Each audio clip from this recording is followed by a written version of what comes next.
ovni es un tema complejo, ya lo hemos repetido aquí con bastante frecuencia. Ya les comentaba en otras ocasiones que pasó aquella época en la que lo importante era evidenciar la realidad física del fenómeno. A medida que vamos conociendo más del tema, vamos ignorando mucho más. Nos vamos dando cuenta de que el fenómeno ovni es un fenómeno que se extiende en multitud de aspectos, aspectos sociales, psicológicos, espirituales. Últimamente estamos ocupándonos un poco de esos aspectos no concretos o no objetivables del fenómeno ovni que, ya les he comentado, produce una especie de angustia a los ufólogos al uso clásico. Hemos hablado y seguiremos hablando de los contactados, hemos hablado y seguiremos hablando del caso Humo, y hoy vamos a hablar de un tema que ya hemos tocado en otras ocasiones, pero sobre el que hay nuevos elementos de juicio. Es el tema de las abducciones, de los raptos, de estas personas que en un momento determinado son introducidas dentro de una nave y allí sometidas, al parecer, a toda una serie de maniobras exploratorias y después de darles una orden, suponemos que a través de algún método de hipnosis, de borrar de su memoria consciente los acontecimientos sucedidos, empieza este hombre a tener una serie de problemas, de trastornos, hasta que se establece las circunstancias propicias para una investigación, y en la investigación se empiezan a encontrar una serie de experiencias acumuladas en el inconsciente, al parecer bastante extrañas, sugestivas y molestas, diría yo, en muchas ocasiones, puesto que estos extraterrestres, entre comillas, actúan o parecen actuar, según estos relatos de los que han sufrido una abducción, un rapto, con un desprecio absoluto hacia la persona, hacia sus derechos, hacia los derechos de esa persona que han introducido en su nave. Para comentar este tema y extendernos un poco en él, siempre estamos ajustados de tiempo, tenemos a unos amigos, a François Loans, ustedes lo conocen también de otras ocasiones, es el jefe de ordenadores de la estación de seguimiento de Villafranca, de la Agencia Espacial Europea. Tenemos que aprovechar que está aquí porque dentro de poco, en julio me parece, se marcha y se va a Francia, a otro centro. El doctor Durán López, que de alguna manera es una excepción, puesto que él no estaba vinculado con el tema OVNI hasta hace poco tiempo. Por lo tanto, su opinión es muy interesante como persona no contaminada, utilicemos ese término, por los ovnis, pero que ha aportado su experiencia como psiquiatra y como hipnólogo. Él es presidente de la Asociación de Sofología Médica de Madrid y miembro de la Internacional. Es uno de los especialistas que mejor dominan, por decirlo así, si es que se puede dominar hasta algún punto la hipnosis. Su experiencia es importantísima. Y en este caso para nosotros mucho más, puesto que él ha participado muy directamente en la investigación de uno de estos casos de abducción. Y Enrique de Vicente, que ustedes le conocen sobradamente, es uno de los investigadores del tema OVNI más conocidos de este país, dirige la revista Contactos Extraterrestres y Supermente, lleva muchos años, todos los que estamos vinculados con el tema OVNI y los temas paranormales, somos amigos suyos, por muchas razones, unas personales y otras por interés, porque es un auténtico archivo viviente, como ustedes habrán comprobado más de una ocasión. Vamos a empezar pues por Enrique, y ahí me gustaría centrarnos en un tema, aunque tú no estás muy de acuerdo en un principio, que es en el tema que habéis estado investigando últimamente y en el que ha participado el doctor Durán López. Un caso que se hizo célebre, aunque no conozcamos, no podamos divulgar el nombre del protagonista, porque él lo exige así, el caso J o el caso Julio, del que se habla en unos congresos y en el que se han hecho una serie de investigaciones, pienso que muy importantes últimamente. ¿Por qué no nos resumes, y así dejo yo de hablar, que estoy hablando demasiado, por qué no nos resumes lo más brevemente que puedas el caso de él? Bueno, el caso Julio F. Es sobradamente conocido, puesto que se ha divulgado en diferentes revistas. Se dio a conocer en el simposium que se hizo en Madrid durante el año pasado, y muy en resumen es el caso de un señor cazador que sale a cazar una buena madrugada con la intención de ir hacia una zona situada en la provincia de Ávila, y acaba encontrándose en otra zona que está situada en la provincia de Soria. En este lugar, cuando él va avanzando por una carretera, siente un extraño impulso de torcer por un pequeño camino que hay hacia la izquierda. Es una zona que hemos explorado bastante a fondo, y ahí se le paraliza el motor de su coche. Él sale a revisar para ver qué le ocurre, sale con él su perro, que va de caza con él a todas partes, y entonces el perro tiene un extraño presentimiento que a él le hace pensar en que hay lobos en aquella zona. Pero no son lobos, sino que él ve avanzar hacia él, bajando de una ladera, dos siluetas de dos individuos de estatura un poco superior a la humana y cubiertos por unos buzos un tanto resplandecientes, dos individuos que se comunican con él mediante imágenes mentales y que, vamos a resumirlo porque es muy extenso, le invitan a acompañarles, indicándole que tienen especial interés en su perro. Él les acompaña y su asombro al llegar a la máxima altura de esta ladera es enorme al observar que abajo, en una hondonada que está oculta totalmente por esta ladera, hay una especie de platillo volante, vamos a decirlo así por la forma, de unos 50 metros de diámetro que está flotando a 3 metros de altura sobre el suelo. Y él es conducido hacia este platillo, baja un cilindro en el que se abre una puerta con un ascensor con el que es introducido al interior del ovni, y ahí en el interior del ovni transcurren, según luego hemos podido averiguar, aproximadamente unas 3 o 3 horas y media de tiempo, de lo que él en principio recordaba muy poco, recordaba cosas muy peregrinas, según lo que luego hemos ido averiguando, como que estos señores, siempre mentalmente, le hicieron una serie de preguntas muy pueriles acerca de la organización de la Tierra, acerca de qué significaba su escopeta, por qué cazaba, qué eran los cigarros, etc. Lo más importante es que a él le tratan con absoluta amabilidad, le piden permiso para extraer sangre a su perro, tanto al perro como a él les pasan por unas pantallas.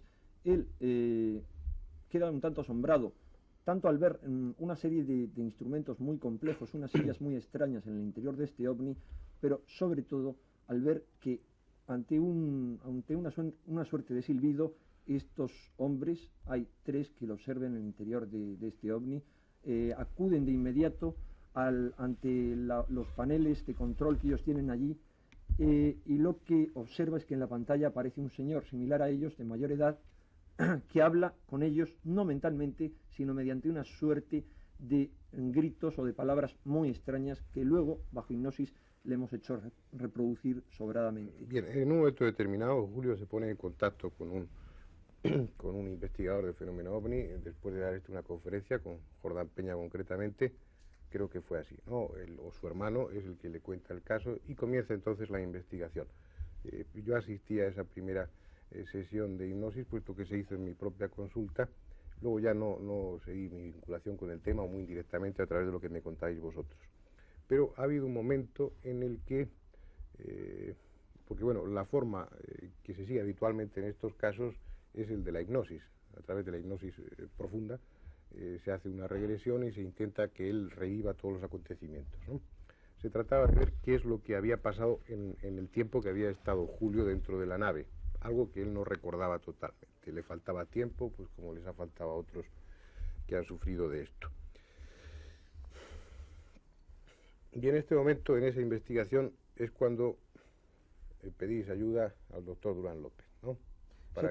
Para que él le haga una hipnosis con más garantías.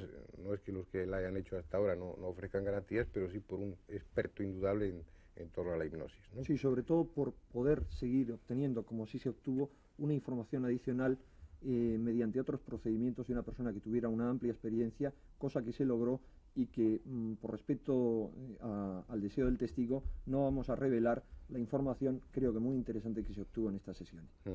Pero ahí me gustaría que el doctor Durán, nos contara qué técnica seguiste, cómo te planteaste el tema y a qué resultados has llegado, y luego después tu opinión sobre la validez que pueda tener la hipnosis en estos casos y en líneas generales hasta qué punto es fiable o hasta qué punto se puede tomar como artículo de fe, como toman algunas personas la hipnosis como prueba de que una persona ha estado dentro de una nave. ¿Qué técnica hiciste? ¿Qué es lo que encontraste? Y sobre todo, ¿cuál es tu opinión? Porque tú con estos temas no tenías ninguna relación formal, ¿no? Pues no, evidentemente yo no tenía ninguna relación. O sea, yo estaba abierto a todas las posibilidades, no, ni dudaba ni creía. ¿Qué técnica empleé? Me dices, pues realmente yo creo que ninguna, ¿no? O sea, que eso de las técnicas es una cosa, no sé. las técnicas, pues yo pensé que este individuo pues realmente había estado en un estado hipnótico, creí que había estado en un estado hipnótico, entonces pues simplemente le hice una pequeña técnica de relajación y entró en una hipnosis muy profunda, en un estado sonambúlico, ¿no? Como vieron Luans y vio Enrique y tal. Ahora, como me has hecho muchas preguntas, pues si te parece, me las vuelves a hacer porque es que ya se me han olvidado todas, ¿no? Lo que quiero no es respuestas concretas a preguntas. Yo, como no he estado dentro del caso, no sabría hacerte las preguntas adecuadas. Lo que quiero es que cuentes un poco, bueno, es curioso, qué es lo que porque te ha contado Julio, qué has visto, hasta qué punto es fiable lo que él te ha contado en hipnosis. bueno, es fiable y ya vamos a tenernos a la última pregunta dentro de unos límites relativos, o sea, no hay una fiabilidad absoluta. Esto me sirve para aclarar un concepto, y es que la gente, la hipnosis la conoce a través de las películas, de las novelas y del teatro.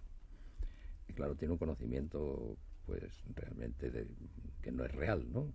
La hipnosis no es una magia con la cual se puede hacer a un individuo que confiese lo que no quiera. No se puede hacer nada que el individuo no quiera por estar en estado hipnótico. O sea, que el individuo puede simular perfectamente en estado hipnótico. Lo que ocurre es que se le puede hacer una amnesia a determinados individuos, que es lo que pienso yo que puede haber ocurrido en este caso. Entonces la hipnosis lo que hace es recuperar memorias traumáticas. La hipnosis consigue una hipernesia, un aumento de la memoria. Y en algunos casos pues recupera memorias traumáticas que por no estar en estado hipnótico el individuo no quiere recordar porque se asusta. Probablemente cuando Julio recuerda, pues algunas veces se asusta. Hay determinados momentos en los cuales se asusta. Ahora, la fiabilidad pues no es absoluta. Yo no creo, lo sabemos todos los médicos, ¿no?, que ni el suero de la verdad es cierto. Nadie se le puede hacer que confiese lo que no quiera confesar, mucho menos en hipnosis. ¿Qué es lo que destacarías tú, lo que más te llamó la atención de lo que contó Julio a través de esas sesiones de hipnosis? Pues yo creo que cuando Julio recordaba ciertas memorias que llegó a recuperar, como lo decía Enrique antes, pues llegó a recuperar sucesos que en estado de vigilia de ninguna forma recordaba. Yo destacaría su angustia. Indudablemente, aunque no excesivamente, pues tenía un ligero aumento de tensión, tenía una taquicardia que se le presentaba una hipernea, o sea que respiraba muchas más veces. Esto sí que es destacable y esto es difícil, pienso yo, esto es difícil, aunque no imposible, pero sí difícil de simular. O sea, simular, se puede llegar a simular, pero considero que es difícil. Lo que ocurre es que para mí esta investigación que hemos realizado tiene dos partes, una primera y una segunda parte, ¿no? La primera parte, pues, parece ser que, bueno, de entrada, Julio se asustó ya después de la primera sesión, ¿no?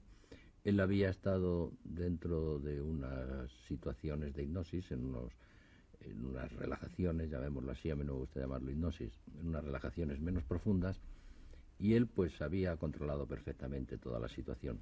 Quizá al llegar a unos estados más profundos se asustó, igual que le pasa a mucha gente que cuando se va a anestesiar se asusta, porque tienen miedo a la pérdida del control del yo, cosa que no ocurre nunca en hipnosis. En hipnosis se está controlando el yo perfectamente y siempre.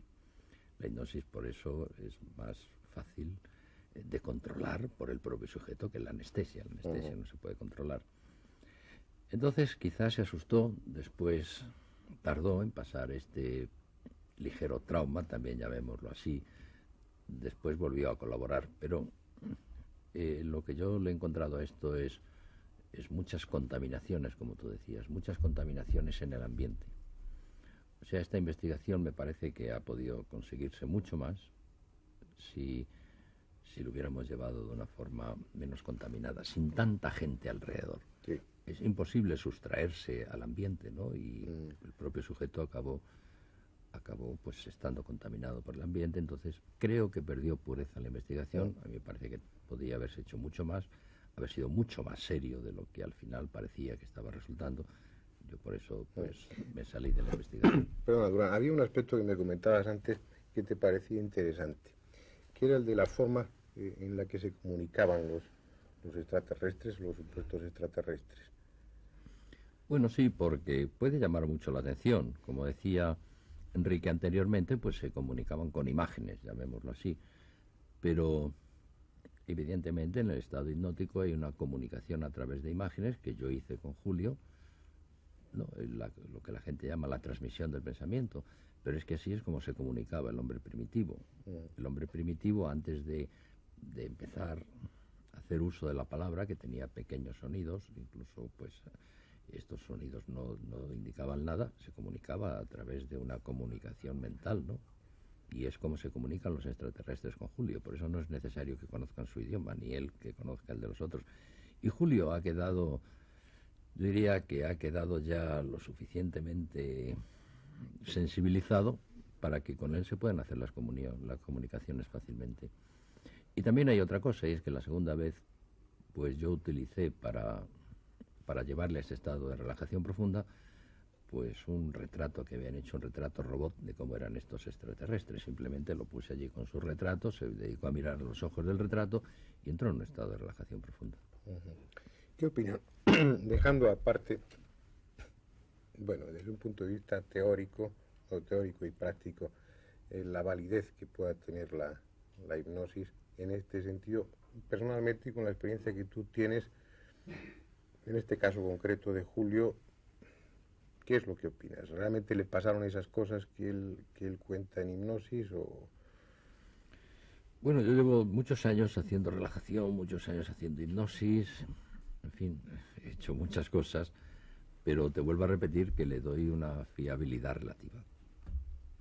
O sea, yo no puedo tener una certeza total. Pero lo que sí te inclinas a pensar, no aseguras, no afirmas categóricamente, es que a un nivel de sentimiento sí, este hombre ha tenido alguna experiencia que al evocar, que al rememorar le produce angustia, ¿no? Sí, esto es seguro. Además tiene una cosa que es muy curiosa y que esto fue definido por García Andrade, también otro compañero, y además muy anteriormente también, pero vamos, García Andrade quizá lo hizo mucho mejor.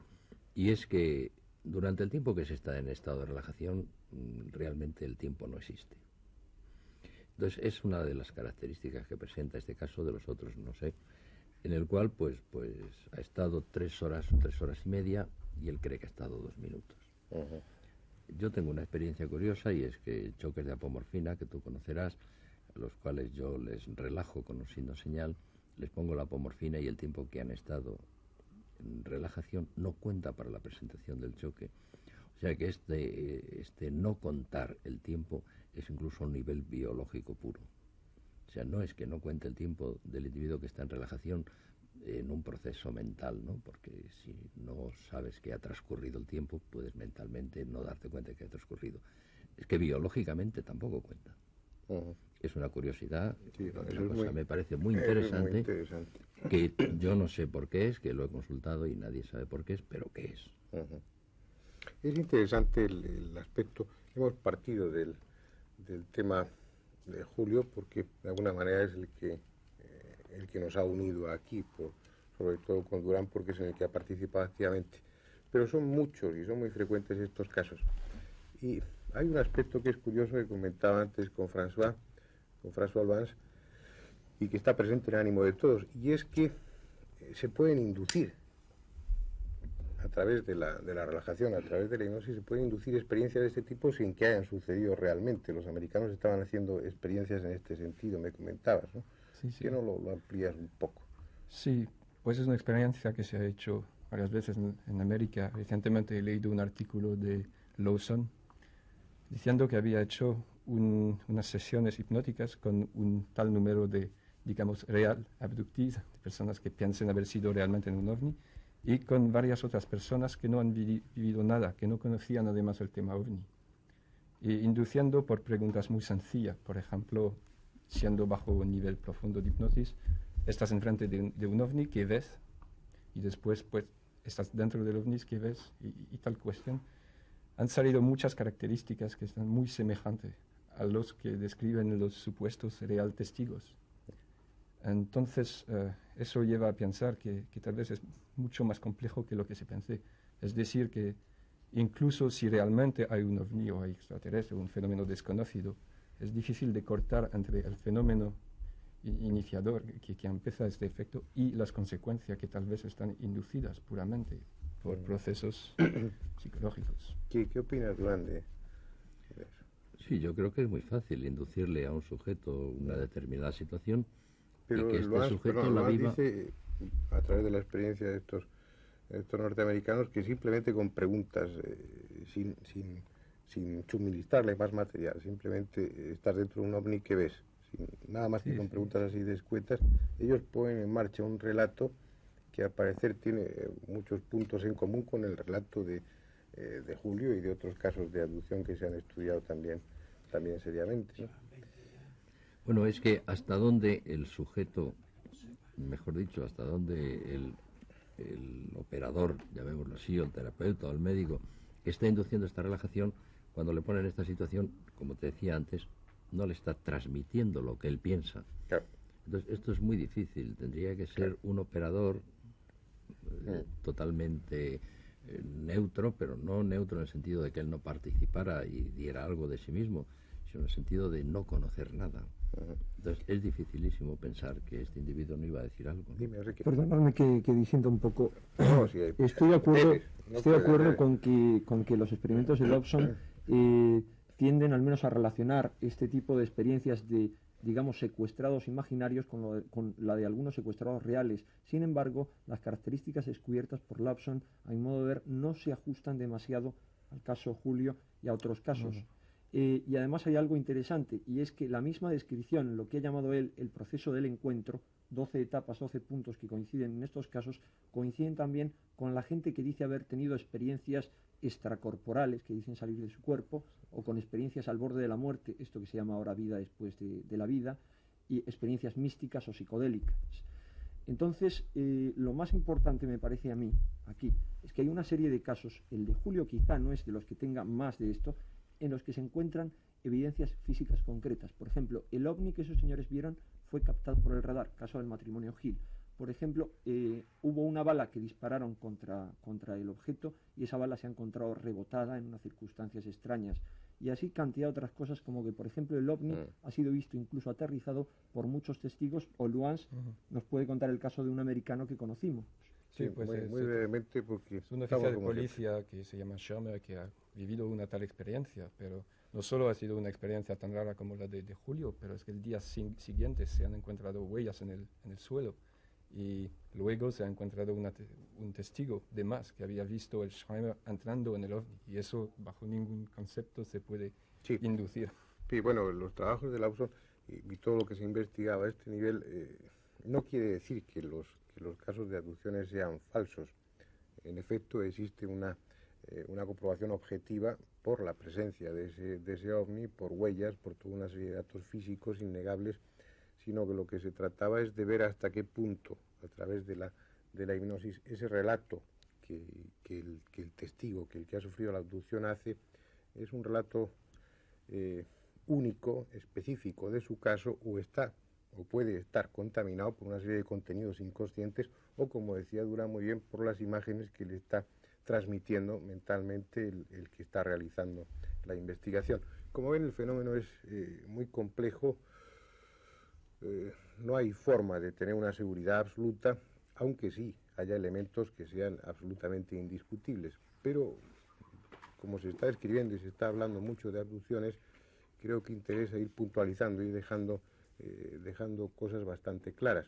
Creo que hoy hay una definitiva, y afortunadamente contamos con la opinión de un súper experto como es el doctor Durán López, respecto a la validez de la hipnosis, que es una validez discutible y es una validez que está sometida a una serie de factores.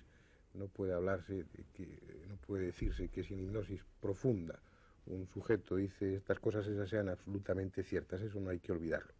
Probablemente volvamos al tema de la abducción, porque es, pienso yo, que muy interesante, junto con el de los contactados, que hay una serie de implicaciones que comentábamos antes. Algunos de estos casos de abducciones parece claro que en un momento determinado, sobre todo en su infancia, tuvieron un contacto con el tema ovni, algo que ellos no recordaban conscientemente, y probablemente volvamos al tema. Hoy, como siempre, por imperativos de tiempo, vamos a dejarlo aquí. Nada más.